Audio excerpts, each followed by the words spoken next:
brother! Ben, I don't want to like freak you out or anything, but Star Wars Episode 9, The Rise of Skywalker is just 2 days away, and I like cannot contain myself. I may or may not be just challenging lots of random people in my life to lightsaber duels, and not for nothing, but I'm getting like super good.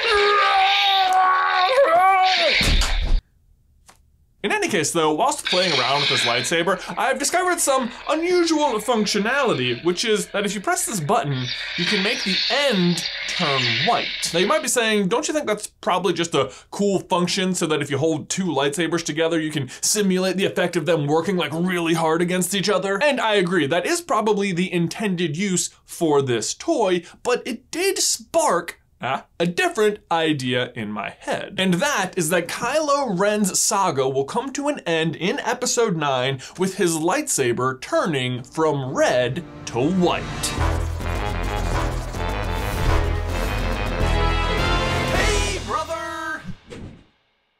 If you were wondering where you too can get one of these awesome Kylo Ren lightsabers, we are giving one away today over on Instagram as part of our December give-a-thon. All you have to do is go like these 2 photos and tag a friend in the comments. And you can get an extra entry by subscribing to our brand new podcast, Popcorn Culture. Popcorn Culture will be me and Ben discussing all the things we already talk about in the videos, but getting a little bit deeper and branching out a bit and probably just going on all sorts of tangents. We already have a pilot episode out and we'll be launching the first 3 episodes on Christmas Day, so I hope you go check it out. But anyway, let's talk about Kylo Ren, formerly Solo, Ben, not now, but then. From the beginning of this trilogy, his allegiance has been unclear and definitely up for debate. I mean, sure, he's introduced to us as evil, marching around the First Order, blowing up ships, and occasionally destroying some walls that have wronged him. Not to mention he is straight up insane about hunting down Luke Skywalker. I want every gun we have to fire on that man. But then you learn he's the son of Han Solo and he's a good guy, so you're like, yeah, great, except then that Han says, there's too much Vader in him. Which seems kinda true, especially since he's literally talking to a Darth Vader helmet, asking him to show him the power and that he's gonna finish what he started, but then it's like, well, what did Vader start? Because even that is sort of ambiguous at best. On the other hand though, you've got Snoke, who also accuses Kylo Ren of being too good. Too much of your father's heart in you. So his dad thinks he's got too much Vader, and his mentor thinks he's got too much of his dad, but then like when you consider that Vader means dad in German, like what's going on? Point is, I understand why he feels misunderstood, but that's not even the end of it. Because then his mom is Leia, who despite being the direct daughter of Darth Vader is like nothing but pure majesty and good and lightness. So like, how could Kylo Ren possibly end up so evil? Personally, I remember after seeing The Force Awakens, I just kept trying to convince myself that he must be some sort of like deep undercover Snape-like agent that like, yeah, him and Luke have totally worked it out and not even his parents realize what's going on. But then he totally kills his dad. Kylo Ren kills Han Solo, so that doesn't look good. Except, did he kill him? Like, even that is wrapped up in mystery. Like, either yes, he did, and he's terrible, or his dad realized that his son was in a no-win situation, and Han himself pushed the trigger on the lightsaber, thus sacrificing himself, but saving his son from doing something he could never come back from. If that's true, Han removes one of the most evil things Kylo could do in killing his father, and he does it out of love. I mean, I guess he could still kill his mom, but we actually see him take his finger off the trigger when push came to shove on that too. That seems like a pretty good sign. Plus, Rey says she felt when they touched hands that if she went to him, he would come back to the light side. And he does kill Snoke, which also seems like a good guy thing to do. But then immediately after that, he just assumes control of the First Order and definitely tries to kill Luke. So yeah, he is just all over the place. The one thing though that has always stood out to me above anything else, above any morally gray decision Kylo Ren may or may not have made, is the color of his lightsaber. His lightsaber, as I'm sure you are aware, is red, and unlike the color of the light side lightsabers, this says a lot about the wielder. Lightsabers are powered by kyber crystals. They are what most of Rogue One is about, and you can actually see the crystal inside of Rey's lightsaber at the end of The Last Jedi. Jedi lightsabers have been seen to be blue, green, yellow, or purple. It all just really comes down to which color kyber crystal calls out to you, or whether or not you're Samuel L. Jackson and just demand that yours be purple. Other than that though, there's also the dark saber, which I would bet money is going to appear in The Mandalorian since it was originally created by a Mandalorian Jedi, but that's one of a kind, and I don't think it's going to be in this movie. Although it is briefly referenced in Rogue One.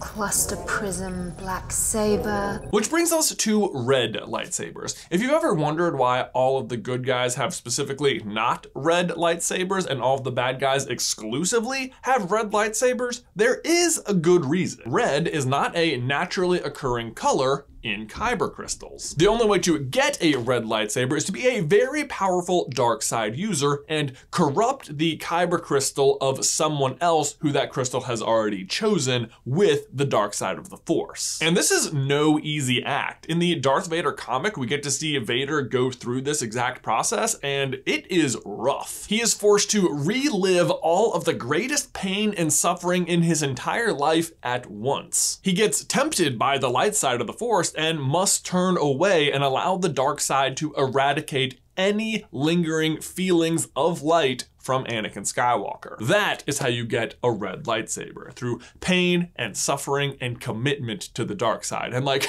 not for nothing, but Kylo Ren's red lightsaber is not exactly normal. It's like extra angry. This alone is maybe the greatest indicator of Kylo Ren's path and just removes any possibility that he was some sort of mole. Because at some point, in order to turn that blade red, he had to commit fully to the dark side. That said though, it doesn't totally remove the possibility of some kind of redemption arc. Like, going 100% to the dark side isn't just a one-way street. Again, using Darth Vader as an example, even though he went all the way there, he does eventually make it back to the light. And Darth Vader really is the perfect model here, because Kylo Ren is the Darth Vader of this trilogy. Not only have we seen him literally pleading with Vader's mask, but he's also his actual grandson. Episodes 1 through 3, we saw Anakin go from light to dark. Then in 4 through 6, we saw Vader go from dark to light. So then what does that leave Kylo for 7 through 9? Dark to light again? Well, yeah, probably, but maybe not in the exact way you are thinking. This is where the White Saber theory comes into effect. The final color a lightsaber can be is white, and much like the dark saber, these are incredibly rare objects. In fact, thus far in the entire expanded universe, there are but 2 of them, and they both belong to the same character, Ahsoka Tano, Anakin's former apprentice. But how she got them is quite a story. Once, as a member of the Jedi Order, she was falsely accused of a crime that she had no part in. And although she is eventually absolved of these crimes, the fact that they went as far to expel her in the first place caused her to become disillusioned with the Jedi Order, and she left voluntarily. After the Clone Wars ended though, and the Empire just started taking over everywhere, she realized she needed to do whatever she could to help, and after being confronted by an Inquisitor who she was able to kill, she stole his 2 corrupted kyber crystals and was able to purify them, turning them white. The dual white blades first appeared in the Rebels TV show, and according to the show's creator, are meant to represent Ahsoka's non-affiliation with either the Jedi or the Sith. I am no Jedi.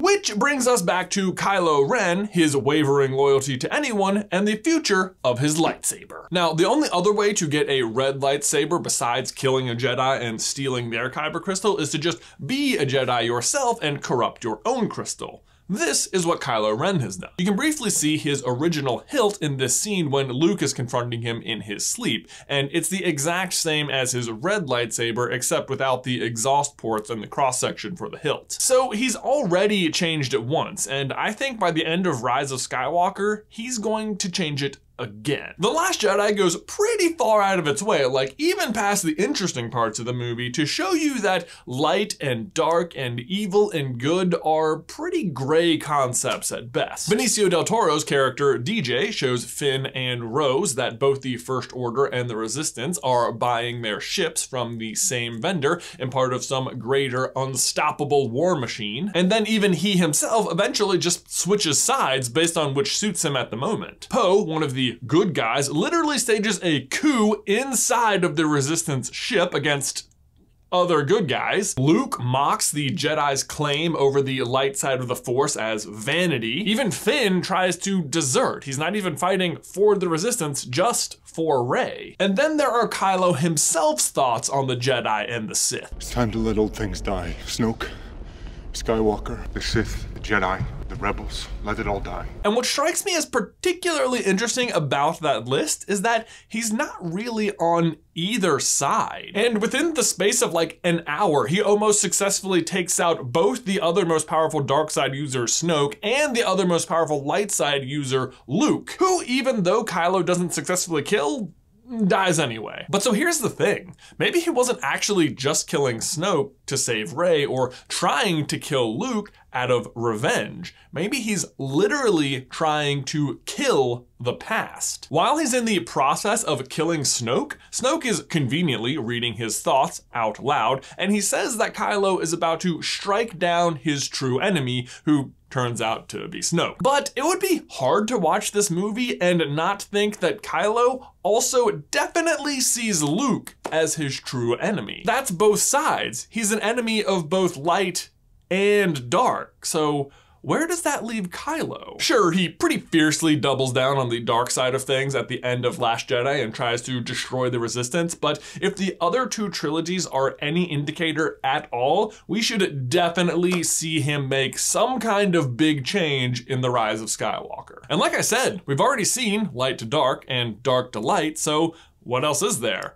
Well, how about light to dark to neutral? Ahsoka's White Sabers were meant to represent her non-affiliation with the Jedi or the Sith. And based on Kylo Ren's motives and the themes of the movie and the path he just seems to be heading down, I think he is heading for the exact same place. And so is his lightsaber. Because if what Darth Vader actually started was bringing balance to the Force, well, then the light winning, that's not balance. When Kylo Ren says he's going to finish what Vader started, I think he means he is going to carry out Vader's destiny, to bring balance to the Force. With a white lightsaber! Yeah, that's right, we've got a podcast. Popcorn Culture's pilot episode is now live. Don't forget to go check it out. Link is in the description down below. Guys, thanks so much for watching today's video. Don't forget to leave a like on it if you haven't already, and subscribe so you don't miss any future Star Wars action from us. If you want to see all the different lightsaber colors explained, you can check out this video right here, or if you want to see if Han Solo could use the Force, you can check out this video right here. But Ben, that's all I've got for you today, man. I will see you in another life, brother.